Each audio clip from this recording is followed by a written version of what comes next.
Nous venons de sortir d'une audience. Comme vous le savez, cette audience est relative à l'inscription du président Charles Blé Goudé sur la liste électorale.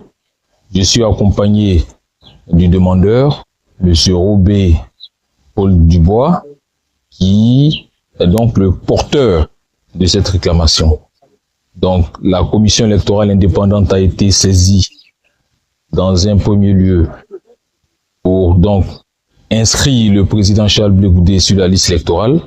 Cette demande a été rejetée et donc conformément à la loi, nous avons saisi le président du tribunal d'un recours afin d'analyser la situation.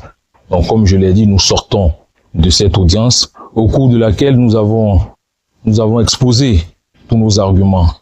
Outre les arguments que vous connaissez qui ont déjà fait l'objet de discussions de long développement, aussi bien dans la presse que dans d'autres cadres privés ou publics, qui portent notamment sur la violation même d'un principe essentiel selon lequel on ne peut pas juger une personne deux fois pour le même fait, et également la violation des règles qui fondent donc la contumace. Donc ces deux éléments ont été développés devant le président du tribunal qui a la latitude à ce niveau de constater déjà que toutes les règles qui entourent donc aussi bien la contumace que le fond même du procès n'ont pas été respectées. De telle façon que nous en déduisons que cette condamnation, elle est illégale. Mais en outre, nous avons posé deux questions à Monsieur le Président du tribunal. Premièrement, est-ce que ce jugement par contumace, est-ce que cette décision est définitive?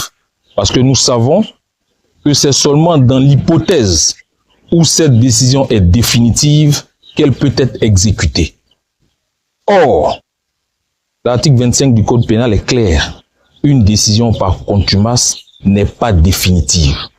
Qu'est-ce qui a donc pu fonder le ministère de la Justice et la Commission électorale indépendante à donner un caractère définitif à un jugement par contumace, alors que la loi est claire, une décision par contumace n'est pas définitive?